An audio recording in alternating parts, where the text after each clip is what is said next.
What's up, y'all? Hey, Trent, fill us in a little bit about the challenge that you see on kind of all levels of this Buffalo offense and what you guys have to deal with. I mean, we know what they're bringing to the table. You know what I mean? Josh Allen's having a great year. The offense is rolling. They got some receivers that can make plays, and I think their biggest thing is James Cook right now. You know, he's running the ball really well and doing some good things with him. So it's really going to come down to what we do on the back end and making sure our details are right and our eyes are right. And one of the things that Coach had talked about, Spags talked about, was how Cook can get outside. Yeah. And even if the edge is set, he'll get around. So that comes to you guys on the outside have to make some tackles too, right? Yeah. That's kind of part of the game if you're a Chiefs defensive back. 100%. I mean, I think as defensive backs, especially corners, we're used to it. You know what I mean? I think Spags relies heavily on us filling in the run game, setting edges, and this is just another week that we have to do our job at a high level. Spags got a little upset with us bringing up the idea of having all the success you're having defensively on fourth downs. Mm-hmm. But when it is fourth, I think it's like 7 or 8 in a row that you guys have stopped. When you get to that position, is there like a heightened awareness and, when you're facing a fourth down? You guys have been so good at that this year.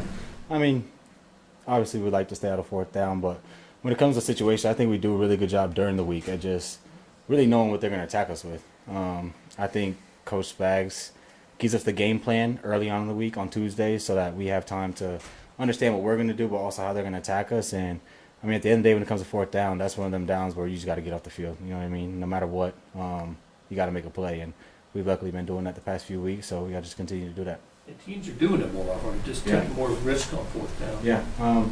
I mean, I like to think it's because our offense is rolling, so they have to be a little more aware of that and try to keep the ball out of Pat's hands. But we're always ready every week. NFL's Next Gen Stats had you and Pat Surtain rated as the top 2 shutdown corners in the league. What do you think? What do you feel like makes you a shutdown corner? Man, sticky coverage. You know what I mean?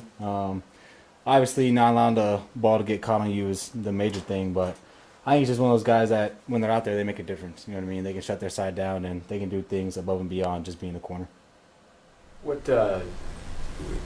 Just tell me a little bit about their wide receivers. I know they got a couple guys out right now, but what do they look like as a group? I know there's been some turnover the last couple of years.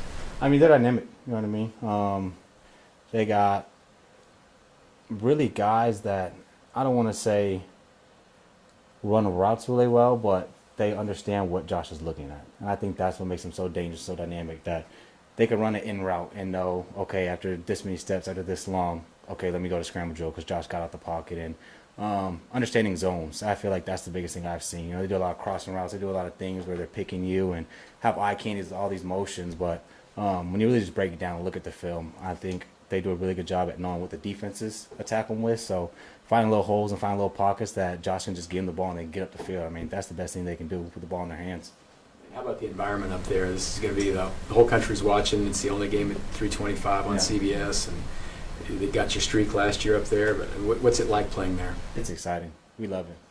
It's one of them games when you go, the fans are going to be rowdy. There's going to be a lot of energy, and I mean, I always think of it, it's one of those games where it's not the playoffs, but it's a playoff type of game. So it's a battle, it's a war, and I know on our end, we love it. Anything else? Thanks, Trent. Thanks, guys.